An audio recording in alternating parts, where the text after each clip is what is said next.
Secondly, let me wish all of us a happy new year in February, but the year is still new. Yes. Thirdly, on the issue or the question you have raised, my perspective about the budget differences is based on the template on ground.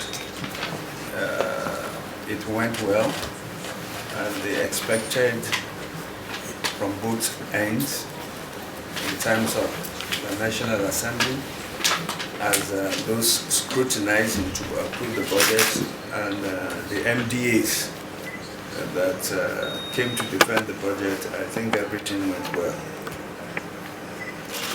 Having said that, personally I feel that the budget process should be a bit better or more organized, in the sense that since 1999 to date, we have come a long way. 25 to 26 years down the line, we should be able to do things better in terms of committee meetings or committee schedules for budget defenses overlapping each other. That, I think, ought to be managed better to avoid people not concentrating in the budget defense of a particular agency before rushing for another one, having regard to the number of committees senators or members are in. The other aspect I would like to make an observation on is the issue of the timing of bringing the budget to the National Assembly. That of this year was brought early in December, and at least the National Assembly was given an opportunity or afforded not less than how many weeks?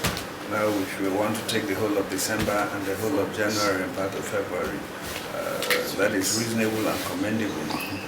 But I think the National Assembly, to do a just job and a good job for the nation in terms of budget scrutiny and approval, will require nothing less than 3 months to be able to do it properly. 3 months in the sense that we need to scrutinize the expenses. We have a template that possibly gives you a view of what happened last year and what is proposed for the new year. Yes, sir. But I think as far as a review is concerned, we should have 3 years down the line, having regard to a particular project. In the first year, what was budgeted for it? How much has been voted and expended on it? In the second year, what is the extent of work done and what is left, and the quantum of money required to finish the job? Now that allows the lawmakers to have a critical view of the subject matter and to determine the just resource or fund required to complete the job. But the history of most projects are lost because there is no review of up to 3 years of what has happened to that project. And I think it is not too tidy, it is not too good. At 25 years of lawmaking in this dispensation of civilian rule, I think we should have affected that. The other aspect I would love to observe, I'll make an observation on, is the issue of distribution of budget defense documents while members are sitting. Does not allow for critical scrutiny, thorough scrutiny, and critical analysis of what the document is all talking about, to be able to really come up with the best for the nation.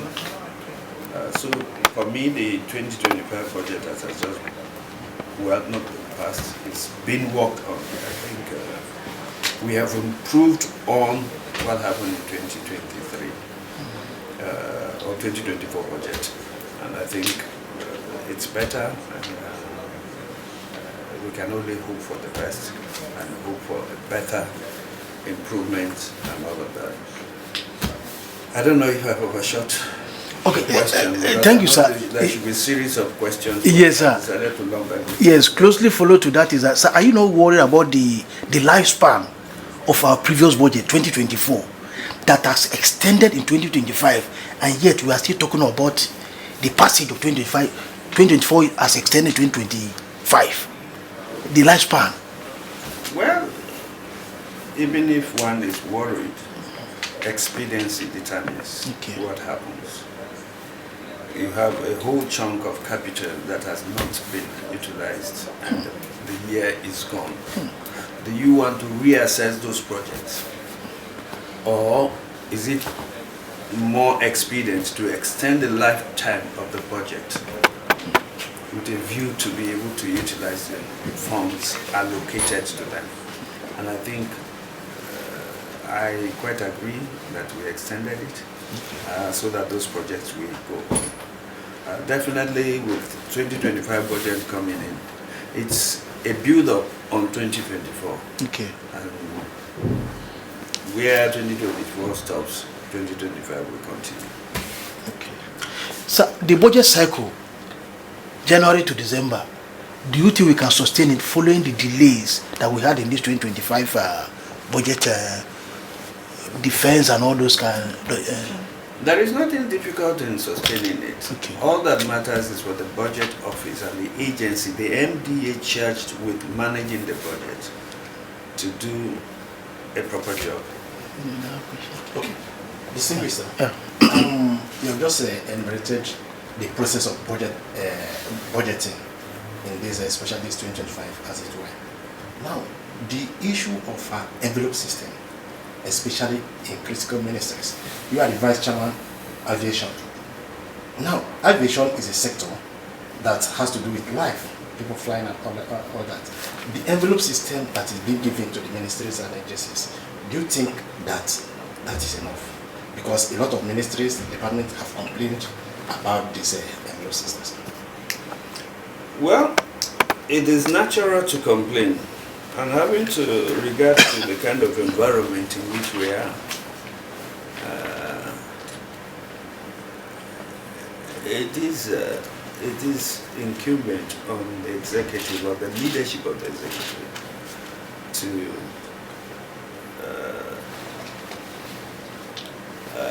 to determine allocations to ministry based on envelope. The truth of the matter is, we're all Nigerians. The press, those of us here, everybody, what is the degree of our sincerity? And that is key. And I'm sure that led to the creation of the envelope system. Because everybody will want, even for things that are not necessary, we will create them in the budget, only to utilize the money for whatever purposes, and the greater portion or percentage of those funds will get not to the job but to individuals. So the envelope system to an extent is good, but I would rather suggest that there are critical ministries or agencies for which envelope system should not be applied to, maybe for a given period of time. Once we have challenges in certain areas, it is quick for government to say, to declare emergency. In critical ministries or agencies, the government can say, okay, for the next 2-3 years, no envelope system in this ministry. What are the things required? And to what extent can we get over them in the next 2 years, in the next 3 years? and be able to provide enough resources for that, so that in 2 years, in 3 years, we know that sector has been adequately taken care of. And then, of course, once that is done, possibly they are self-sustaining or self-funding, and they can push on with adequate supervision. And of course, if there is need for government still to expend any funds on them, then they should now be capped. The envelope system comes back again to that particular sector or agency or MDA. Now, then we can shift to another, select 2-3 others, and then leave it open until we get to the barest minimum acceptable to put us on a pedestal that can compete with any other nation around the globe. But for us, with the mindset that we have as a people, I think the envelope system is still is a kind of check. They said yes, there is a limit to which you must not cross or exceed. Okay. Okay, Fatih. Okay, thank you, sir. Sir, please come to our source of revenue, as the nation revenue generation. We've seen that oil has been the major source of revenue, and how we are blessed with a lot of mineral resources. So, sir, my question is that coming from the state, your state, Niger State, you have a lot of resources. It's endowed with a lot of resources.